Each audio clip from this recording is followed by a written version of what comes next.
News 46. Local coverage you can count on.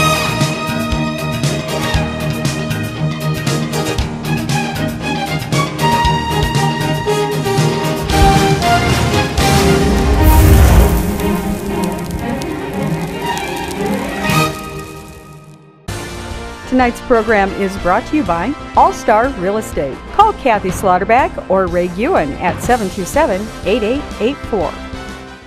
We're here at the Pahrump Family Winery, and we ran into Dr. Colin Skinner, who is walking for hospice, as well as Shelley Hepler from Nathan Adelson Hospice. We're going to tell you about Dr. Skinner's journey.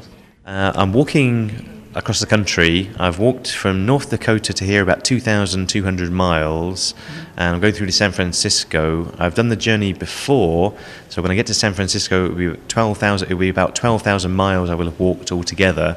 And what I'm doing, I'm visiting hospices on the journey, and the message I'm trying to spread is that hospices are there to help people with serious illness, but to say that hospices need help too, that they need volunteers and support from their local community to help people with serious illnesses and to help as many people as they can.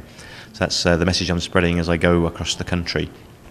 And I know that we have Shelley Hepler here from Nathan Adelson Hospice. Are you visiting the hospices on your journey?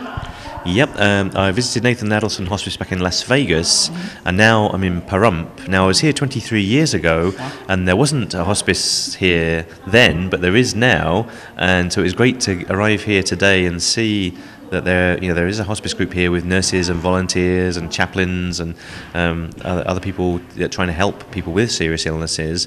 And I think there's about 89 patients that you're taking care of, which is wonderful.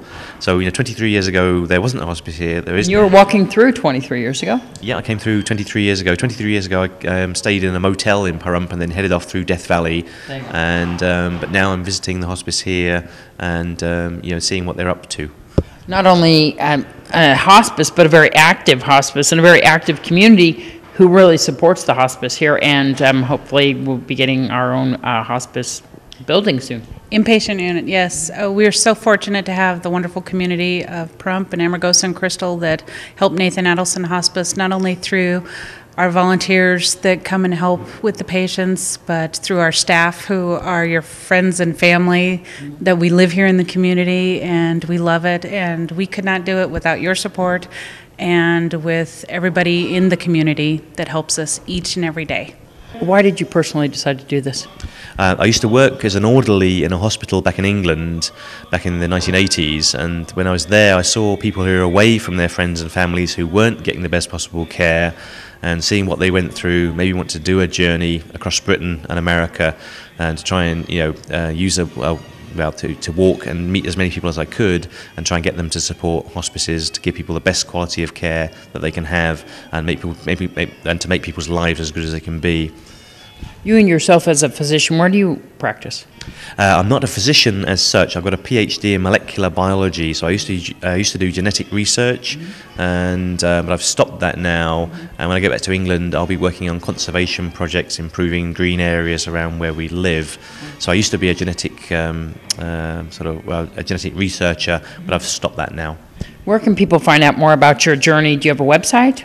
Yep, I'm writing for the National Hospice Foundation, and people can Google my name, Colin Skinner Hospice, and find out details about me, or they can go to the National Hospice Foundation website, which is nationalhospicefoundation.org/Colin, and that will take them to my blog about what's happening on the journey. And what a moving statement that Dr. Skinner is making, taking a journey for hospice. And the journey through life can be so much more comfortable if you would give Nathan Adelson Hospice a call when you need them, and also help donate and volunteer. This is Deanna O'Donnell for News 46.